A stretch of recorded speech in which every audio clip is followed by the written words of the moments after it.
Shukran.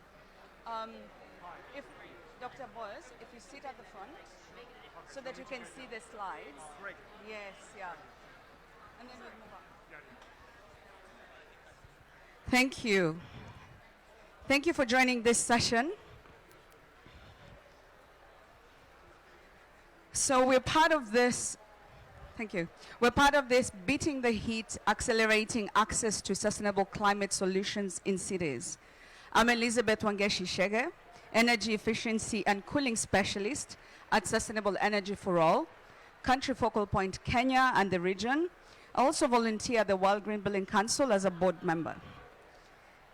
We'll start off with a presentation from Mr. Anthony Pierce, co-lead WWF Cities, to make his presentation. Following that, our speakers will come to the panel seats. Thank you.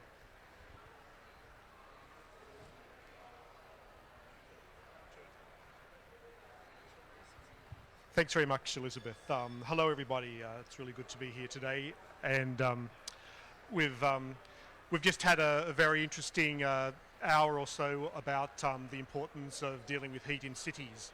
And from a WWF point of view especially, we heard from our energy lead, Manuel, about the importance of cities, the WWF thinks, and I think also the importance of compact, well-functioning cities and how essential they are to really a solution to climate change and to overcoming the challenges of biodiversity loss.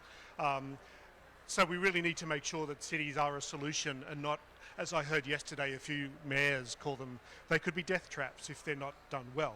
So it's really something that needs to be done well. We need to invest in them. We need to make sure they work for people. We know how fast urban populations are growing, and we know that 90% of urbanisation in the next 4 decades will occur in Asia and Africa. Urbanisation itself creates several impacts. We continue to push climate change on the one hand, but natural surfaces absorb radiation, they release water vapour and cooling the surrounding air.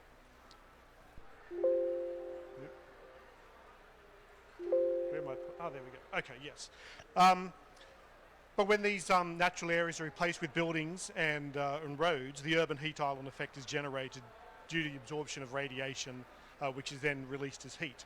I don't think I need to tell everybody this. We all know how it works. It's pretty obvious. But over the last 5 to 7 years, we've seen several urban greening projects that have demonstrated the impact of nature-based solutions. We thought we'd just give a couple of examples of these. Oh no, that's the wrong way. There, okay. Right. Because we saw the need for this with the group that are cooperating with this Nature for Cool Cities Challenge. We need to encourage cities and to help cities, particularly cities in the global south, coordinate, adopt and find the financing for these sorts of solutions. So we as a group decided to come together and start this Nature for Cool Cities Challenge, which will be launched tomorrow. One of the examples you see here is in Madrid, which is a great example of local urban nature projects, where the city promotes productive neighbourhood projects involving local inhabitants, which aim to reduce the carbon footprint through introducing 0 kilometre food projects, the renovation of schoolyards, modifying city regulations for climate comfort and adaptation through green roofs and walls in policy regulations. In particular, they have a program called Producing Neighbourhoods, which is to activate the revegetation of poorly preserved free spaces, as well as the creation of green roofs in neighbourhoods of the most vulnerable outskirts of Madrid. We've seen just from the studies that have been done on this project that there are a great array of social benefits. That includes healthy, locally sourced food, as well as improving the employability through training of the population in sectors such as agriculture, gardening, nutrition, health and food, and also empowering women. The environmental benefits are also important because of the reduction of transport due to some of the food being locally grown, the greening of urban areas, increasing biodiversity, as well as improving the aesthetic value of the area. We've also seen air quality being improved, and of course the reduction in the urban heat island effect due to it. Another example that also goes to demonstrate the proof of the pudding in this case is in Medellin, Colombia. They've taken a more structural approach to this, where they've created green corridors, which are areas thick with vegetation along 18 roads and 12 waterways throughout the city. Their aim has been to create a more beautiful city, increasing biodiversity while tackling the urban heat island effect, it's such a hard word to say, and reducing air pollution. They've seen here that temperatures have fallen by 4 degrees Celsius in some places, and they expect even bigger reductions in the future. The city's botanical gardens are involved in this and training people as gardeners and planting technicians. And these are really giving a boost in employability to people from disadvantaged backgrounds, which has had great socio-economic value. So why are we launching this challenge? Yes. We think the time is right for a nature-based cooling challenge. In the landscape of work on urban greening and nature-based solutions, some challenges have been documented, but they really haven't targeted the fast-growing developing countries where early action can lead to long-term climate resilience and have the most impact. What we wanted to do is to catalyse urban nature for cooling by supporting a cohort of global south cities committed to developing and implementing nature-based solutions to deliver on urban heat resilience and cooling benefits. The global objectives of the challenge are listed here.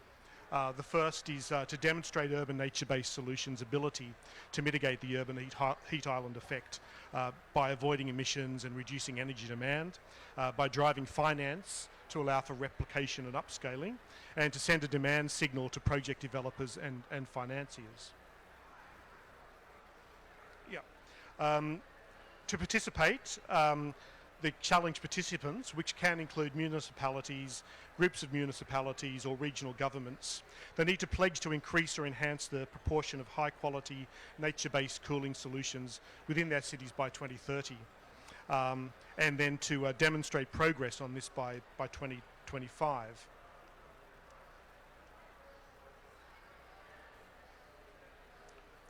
It involves a series of pledges as well for challenge participants. In order to participate, they need to set a quantitative target. That can include the area or percent of nature-based solutions to increase, or a funding target, such as the amount of budgetary resources they'll spend on NBS. And at least 3 implementation targets. These can be policy, finance or technical. The challenge partners will include financial institutions and investors, creating opportunities for cities and financiers to partner for innovative finance for implementation.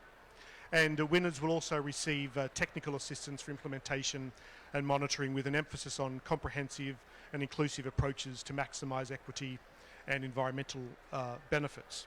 Now, I was told there was an QR code here. Yes. So if you're interested, please come. There'll be a launch tomorrow morning at 9 o'clock in the SDG 7 pavilion. And you can also find more details there from the QR code. Please have a look that up and spread the word, because we'll be launching tomorrow, inviting more participants soon. Thank you, Elizabeth. Thank you very much for that. Thank you. Thank you. So what you just saw was the Beat the Heat Nature for Cool Cities Challenge that's going to be launched tomorrow. So we welcome you to the SDG 7 Pavilion. Sometimes on the maps, it's SC for All Pavilion. So we'll be there at 9. I'd like to now move on to a panel discussion. I've got some expert panelists on strategies and needs for accelerating and scaling urban nature-based solutions for cooling. I'd like to invite Dr. Boaz Kedar, Head of Sustainable Planning and Energy, Municipality of Tel Aviv, Yafo, Israel. Please take a seat. Thank you. I'll also have to invite Cassie Sutherland, Managing Director, Climate Solutions and Networks, C40 Cities. I've got Paul Curry, Associate Director, Urban Systems, ICLE Africa. We've also got Kathy Bowman McLeod, Director and Senior Vice President, Adrienne Asht Rockefeller Foundation, Resilience Center. Thank you very much for joining us. Without taking too much time, I'd like to start with you, Dr. Boaz, because we're talking about case studies. We really need to see how we have been successful, and also living in Africa, where it was mentioned before, we have the numbers on there. We do feel the heat, and thanks to COP27, we're here. We're actually experiencing what it would look like. If you don't mind, please tell us, Tel Aviv-Yafo is among the many cities that are experiencing the impacts of rising temperatures. And thinking of how to beat the heat sustainably, how is the city leveraging nature to cool down? And what is your experience in implementation in different parts of the city? We have 2 microphones. I'll thank you. Please proceed to tell us about Tel Aviv. Thank you. Thank you, Elizabeth, and thanks for the invitation and the opportunity. So I come from Tel Aviv Yafo, which is just about 8 hours drive north of here, if you didn't stop. It's in Israel, so you'd have to cross the border, but it's really not very far, and we are actually used to heat. We're a country with a small population, about 9 million. Tel Aviv is about 500,000 people, and it's a coastal city on the Mediterranean. I don't know if you, anyone from a Mediterranean country here, but the Mediterranean region is actually a global hotspot because of the geophysical structure of the Mediterranean. Essentially, it's like a closed bathtub. So not only do we know that the Mediterranean basin will get much hotter than the global average, we also know, like Anthony just showed in his slide of the urban heat island effect, we know that the cities along the coast will get even hotter. And we've actually been experiencing a few very hot summers. So nature-based solutions, I want to talk about 2 things, just 2 minutes. One is increasing our green infrastructure, that's trees and shade trees. The second is green roofs. There's actually a third point, which is biological pools. That's kind of a side note.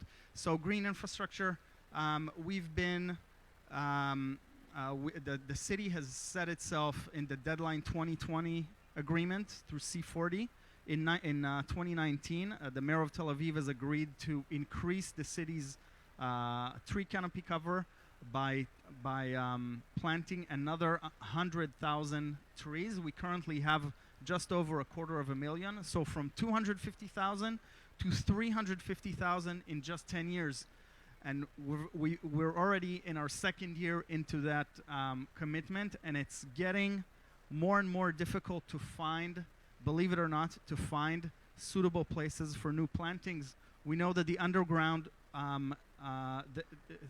to be successful, a tree needs a healthy and open ground to grow, and the underground is filled with infrastructure, anything from fiber optics to sewage, and it's getting more and more difficult. Just to end with the Green Roofs initiative that we're now working on. So we're working on a local policy which will mandate any roof, first new and then existing, any roof in the city, to provide some or to fill some type of ecological deficit that we've mapped. So it can be a green roof, it can be a blue roof, which is which helps with runoff management. It can be a solar roof. It could be an agricultural or social roof for any type of citizen activity. So that's it. Thank you very much for that. That sounds fantastic. You know, living in Africa and noting that 80% of the buildings and cities that will come up by 2050 are not built yet, sounds like a fantastic lesson to learn coming to that. I'd like to move on to Kathy, just bring you in. Let's pass the microphone. Thank you. Ashrock is working with cities around the world to help them build strategies to strengthen heat resilience with nature.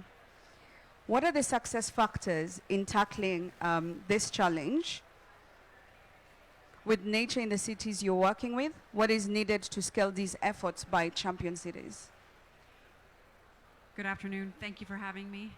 And we're very pleased that Tel Aviv-Yafo is a member of the Extreme Heat Resilience Alliance, so it's very nice to see you. So we know that nature-based solutions are the most cost-effective in reducing the heat and so many ecosystem benefits and services, and I think we know that, and we saw that with the prior presentation, and so I don't think we need to cover that so much.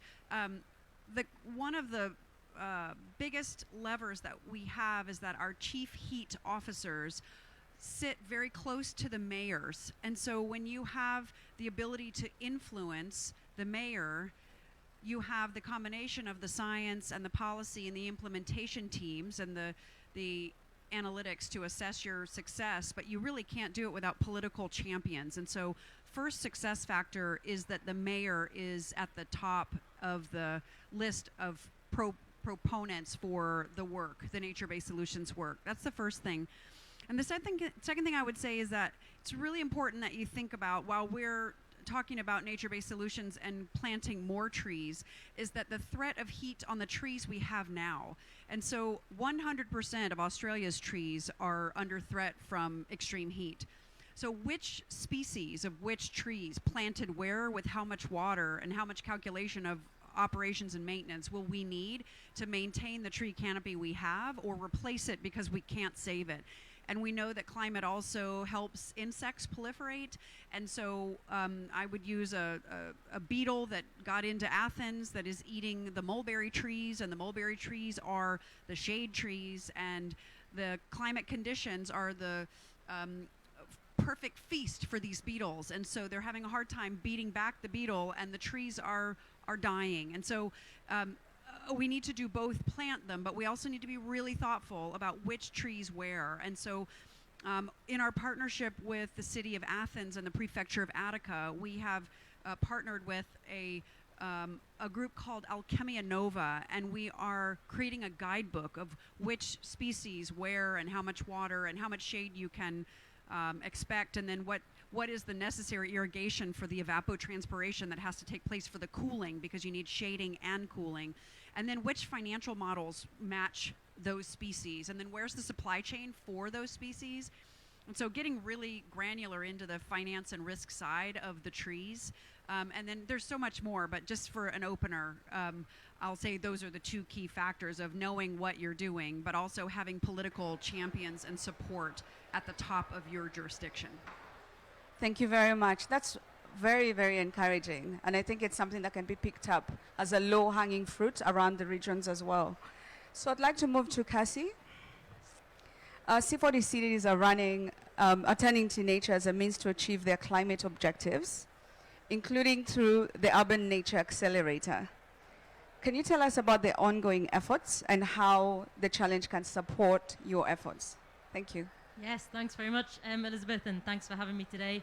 I mean, I agree with my colleagues who've just gone before me of saying political leadership in cities is key to taking action on increasing climate resilience. And I think Boaz put that perfectly, you know, saying the mayor set these targets and now we're delivering against them even when they're difficult. And, you know, but really that sets us on a path. And so I think that is crucial.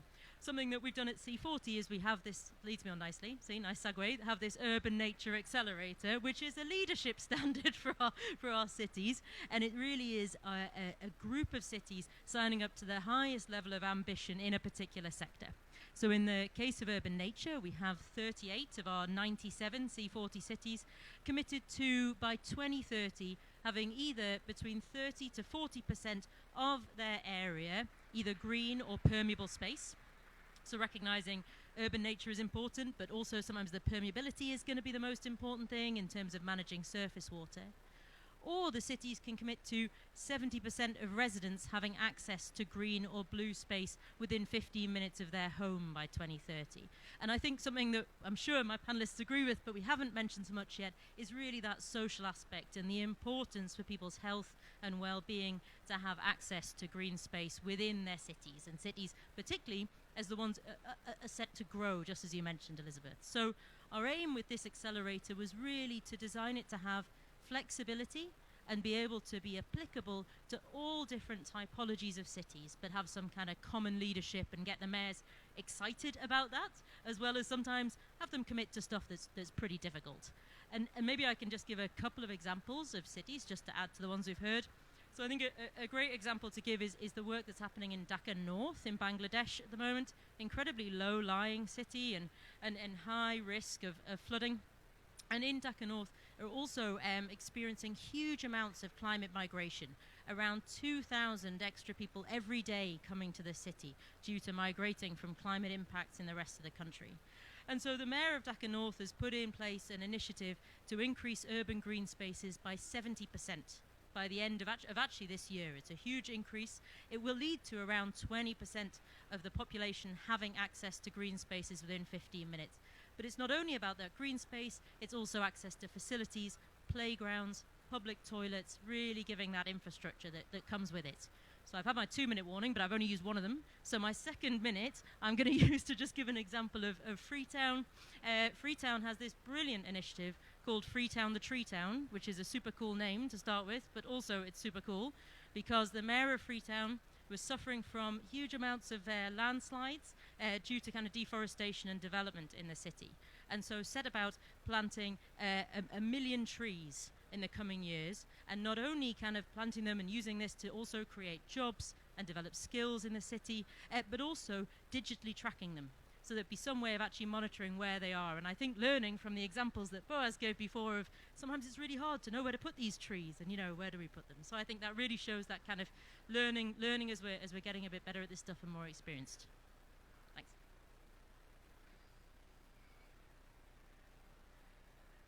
Thank you. Thank you very much for that. I think from the conversation so far, I've heard Australia, Bangladesh, Tel Aviv, Freetown. So I do believe that we are doing something, and I'd like to hear more from you, Paul. So ICLEI has been working with cities to catalyze action on nature through its cities with nature and regions with nature. In your experience, what is the motivating cities to turn to nature, and what is actually motivating cities to turn to nature? And what obstacles are cities meeting when planning for nature-based solutions? How can the challenge support these efforts as well? Thank you. Thank you so much. So my colleagues have added political leadership, a lot of fabulous technical detail, because we sometimes make assumptions about, oh, it's green, it must be good, you know. So I think what I'll add in my intervention is the notion of solidarity and a shared journey. And it's wonderful to hear about multiple different platforms that are bringing people towards nature in cities. And I think we just need more of them. You know, excite people, as many as possible, to show off the activities that they're doing. So part of that is also an accumulation of evidence. So what Cities with Nature does, it invites cities to... Am I not? Must I be much closer? Wow. I have a loud voice normally, so... What Cities with Nature does is it invites cities to come together on a learning journey. It's a platform which has 3 main phases: analyze, act, and accelerate, broken down into a series of different types of activities. And the idea is not to follow a single path. If you are interested in policy and enabling environments, there's guidance on how to develop a local biodiversity strategy and action plan. If you're interested in showing action now because your citizens want to see action on the ground, you can start with demonstration projects. So the entry point is broad and allows you to showcase the work that you're doing. And the value of this platform is, as I said, about building solidarity and showing that this is a valuable and a valid route to go. What I really like about the Beat the Heat Nature for Cool Cities challenge is it's a double entendre, and that comes to the challenge of doing nature in cities. You have to make it cool to put nature in cities. we're aiming here, of course, to reduce heat. But the biggest challenge facing using nature-based solutions from my perspective is that you're competing with so many different other, am I still coming through? You're competing with so many different other interests. In our context in African cities, you're facing massive urbanization rates. There's a huge pressure to build new housing, industry, and so the notion of having a place that people see as just open land is somewhat unacceptable. And so actually demonstrating that this open space serves multiple purposes, both in cooling, both in social engagement, community building, is really, really important. So if we can use it both for an endeavor to cool down cities, but also to show that parks and many other nature-based solutions are adding value, I think that would be the main point of platforms like this. Thank you very much for that. And one thing I pick up from that, without summarizing the fantastic information that we've shared today, is you mentioned that it's not one solution. So I want to move on to the next question, and this is open to all the panelists. During this COP, we're seeing increased attention to nature-based solutions as key tools to deliver on our climate objectives. For the next COP, the UAE's presidency is considering making cooling a priority. What progress on nature-based solutions for cooling in cities would you like to see a year from now at COP28? And the second part of the question, what progress do you hope the challenge can help achieve by then? So I'm more than happy to take the first one. Maybe Kathy, thank you. One of the things we need the most is for awareness of extreme heat. And we need to understand how deadly it is, and it's killing more people than any other climate-driven hazard. I'm kind of shouting. I realize this microphone seems a little bit low. And secondly, with that awareness of the lethal nature of heat is the link to nature-based solutions. And then we need for planners and elected officials and multilateral banks to understand the linkages and how lives can be saved through nature-based solutions. And we'll need by next year some more solid financing options and guidelines for easy access to financing, even when cities and jurisdictions don't have the access to credit that is necessary. And so that would be my vision, is that between now and then, we officially brand it the Cooling COP, and that we, in this next 12 months, understand the relationship between passive and active cooling, understand the renewables necessary to power the climate clean cooling, the mechanical side, but that we've maximized the passive cooling in urban forest and green roofs and cool roofs. And I mean, there's a whole policy set that needs to go with this. And as we saw from Sophie with the Heat Action Platform, there's a policy toolkit as a part of it that has a lot of this in there. But I think the key thing is saving lives with nature, with financing.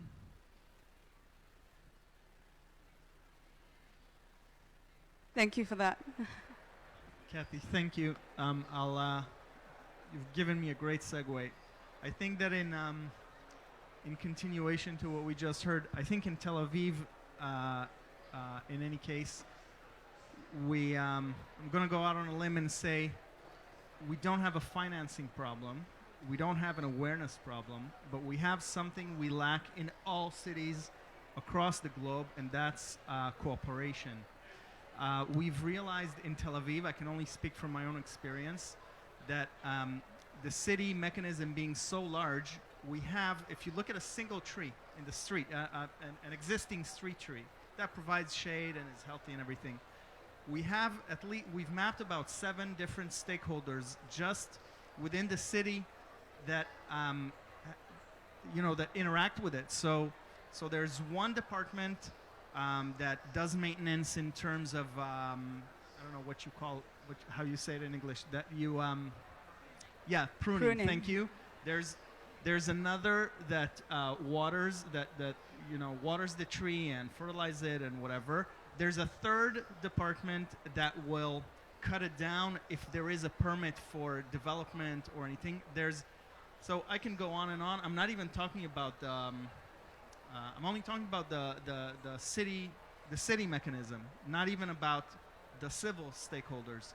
So one of the things we did in Tel Aviv is we've launched an initiative called the Urban Forest, and it's actually just an organizational platform within the city to have these people sitting around one table. It's actually amazing that this never happened before, but only when they speak to each other and look in each other's eyes and realize that a lot of times their efforts are counterproductive. So in relation to your question, my hope for next year is that we learn to work. It's a cliche, but that we learn to work together and learn to cooperate towards this goal, because we need that more than ever. Thank you for that. Thank you. Hasi? Yeah, a couple of thoughts from me, although, I mean, wonderful reflection so far. I would really like by next year for us to see some relationship and understanding and joint approach in terms of mechanical and passive cooling, and really saying, are we treating overheating as really the crisis that it is, which cannot just be overcome by nature-based solutions, nor can it only be overcome by just increasing mechanical cooling and putting that in all of our buildings. And there's a lot of chat about that, in my opinion, but there's not much yet happening in terms of really addressing it. So I think that would be one for me. I think it's great to hear Tel Aviv doesn't have a problem with financing, but I think there's other cities that might do. I think I would like to see some financing. But I think Boaz makes a great point. It's not just the financing to get the nature-based solutions in the ground.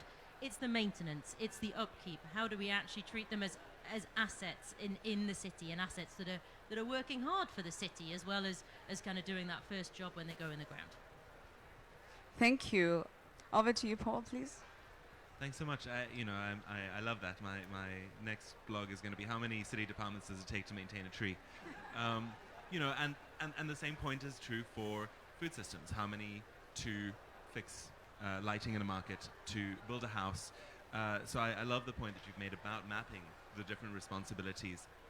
I think what's interesting about wanting the focus of next COP to be around cooling is this year we've seen a fabulous inclusion of food, water, waste much more centrally. So resources all round have received much more attention here. So the next step then can be an obvious connection towards how does nature interact with each of these different resources. And so I think that link also can help to mobilize attention there. Because believe the one person responsible for food and for water and for waste is going to say, no, but we just had our spotlight, we can't yet get there. So those linkages and giving the evidence of how those linkages come together, I think is really important.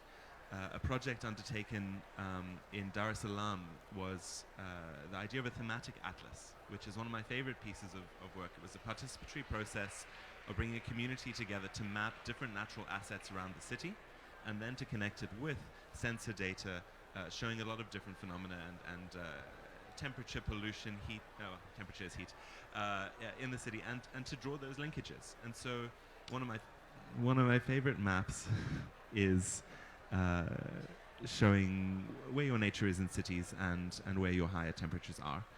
So in a way, if we can work towards a collection of those types of thematic atli in a year, I think that would be a really great showcase of the correlations and the connections to be made.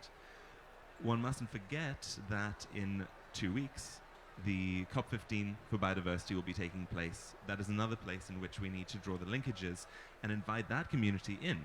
If we're going to have nature for climate, they need to be there. And so I think there's some mobilization that needs to take place there as well. Thank you. Fantastic options there and opportunities towards COP28. And it's quite funny you mentioned about the link for COP15, because if you walk over to the food pavilion, they're busy talking about how to grow food in the cities. So that cooperation, collaboration really comes into play.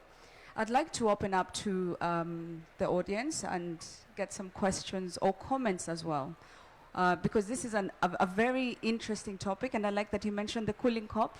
I think definitely that's something we can all rally rally up for next year. So, any questions? Thank you. Oh, that's okay. Please stand and introduce yourself. Okay, Thank hi, you. do I need to face this way? So my name is Esther Bonyo. I'm a faculty member at Penn State University. My name is Esther Bonyo. I'm a faculty member at Penn State University. I traveled with the Global Council for Science and Environment. Thank you for, I had a couple of you mention repeatedly that there's this potential interface between passive and active cooling that is not being looked at. My own work looks at materials, biomaterials, and materials that can help with thermal buffer. And I just wanted to know, what do you think it would take? Because we've also had a lot of chat about that. This is something that has been known. I go to 2 different types of conferences, one to talk about the materials and then another one to talk about the energy, and actually the third one to talk about the climate. What really needs to happen to bring these different networks of professionals who have the knowledge and the expertise together in one place? Many of the ones who do embodied carbon research and development are not here. Yeah, what needs to happen differently to make sure that come COP28, we've gone beyond the chatting, and we now have examples that are showing how we are bringing the best science that exists on how to work with locally available materials that are very low carbon to reduce the cooling loads and the heating loads. Thank you. Thank you. Fantastic question. Kasi, would you? That's okay. Thank you. Yes. Okay, I've got a really geeky answer, and then I've probably got one that's like more policy, and then I'll hand over. So my geeky technical answer is, so for most emissions inventories, as far as I'm aware, the main drivers for projecting our emissions into the future for cities are growth, population growth, and GDP. So they're the main drivers that are kind of overlaid, and then our emissions inventories are kind of set against those. I think it would be really good if we also overlaid the climate change scenarios against those 2 other factors, because I think it would actually show us that the cooling demand and the cooling peak is coming much sooner in most cities than actually we're already doing it. So I think there's a data gap. Sorry for my slightly technical answer. I think that's one. And I also slightly disagree. I think that embodied emissions are coming in. I mean, if you look around this pavilion, for example, I think, this is really where we're seeing the buildings pavilion at COP talking about life cycle emissions much more than they have done before, and the kind of built environment community. So I think it's coming in. I think it is hard. I think there's still data gaps. I think we're not seeing the same amount of policies across cities or governments that are really addressing embodied emissions. But I think that's coming. So that's my Two thoughts. One, the procurement policy of jurisdictions, local government, state government. This is a policy change. It's a policy that says we're only going to use these kinds of materials. And so that's political leadership and good solid policy, and there's tons of evidence base. It's just about putting it in motion and finding the advocates, and we're probably all sitting right here, and so you can sign us up after the session. And secondly, beginning to show the performance of those materials, and I know there's data to show that. I wanted to share that we announced last week the Cool Capital Stack.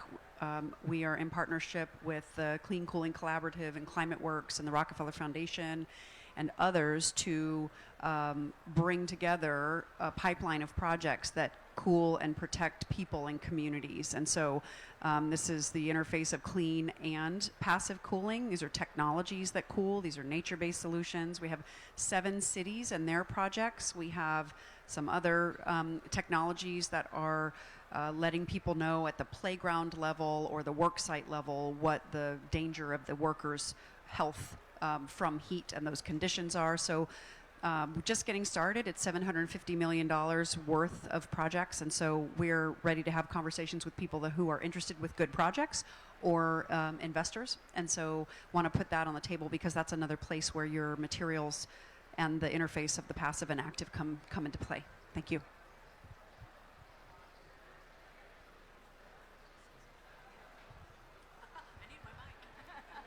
Thanks for the microphone. We'll take one more question, please. Hi there. It's Graham Abram from the UK government, and I actually wanted to follow in on that last point. So tomorrow morning there is the buildings breakthrough mission being launched here, okay, in this room at 9 o'clock. Sorry, you can't hear me. A bit closer. So it's Graham Abram from the UK government. So tomorrow morning there is 9 o'clock. There is the buildings breakthrough mission being launched here in this room. It's being led by France and the Moroccan governments, and there are 16 other countries involved in this. Buildings Breakthrough is about looking at how we can decarbonise the building sector, and it's got a hierarchy. And the first point of the hierarchy is reducing demand.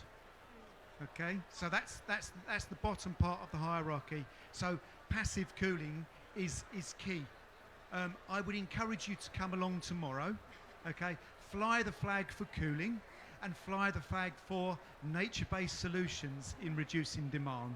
Okay, we need to try to make sure that buildings look at this area seriously, and it's the first port of call, not just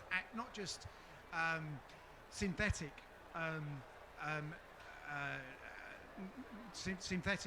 passive cooling, but nature-based cooling solutions get adopted first. Thank you. Thank you for that plug. And just to highlight that the Buildings Breakthrough was launched, it's going to be launched tomorrow. Tomorrow morning. 9 o'clock. 9 o'clock here. And we have the challenge being launched at the SDG 7 Pavilion too. So good things happening around cooling, but we have to collaborate and rally behind it, because it's taken a year since COP26 to have a buildings breakthrough. So let's make it a success. Coming to the end, I've heard fantastic things. I work in cooling day by day, but sometimes you come here and get inspired, and you meet people who are doing the same things and actually living in a place where people can't afford funds. They can't afford these active systems that we're talking about. You see that every day. So it's been very inspiring to have this session. I'd like to summarize by thanking UNEP, the Rocky Mountain Institute, WWF, Mission Innovation, and WRI, among others, who are issuing a challenge to cities to scale up the use of nature-based solutions to cool vulnerable populations, deliver cleaner air, and lower emissions. So cities themselves are invited to take the pledge to increase or enhance the proportion of nature-based cooling solutions. And I'd like to request that the pledge doesn't remain in the PowerPoint presentation or in the launch tomorrow. All of us are champions to actually speak to our cities and ask them to take this pledge and be part of this challenge. So, finalizing, I'll see you all tomorrow morning at SA for All Pavilion. Thank you. Building Breakthrough is going to be launched on Thursday, so not tomorrow, at 9 o'clock. And the challenge is being launched tomorrow at 9 o'clock at the SDG 7 Pavilion. Thank you. Thank you. Thank you. That's fantastic for our calendars and programs. So we'll see you all tomorrow morning. Thank you very much.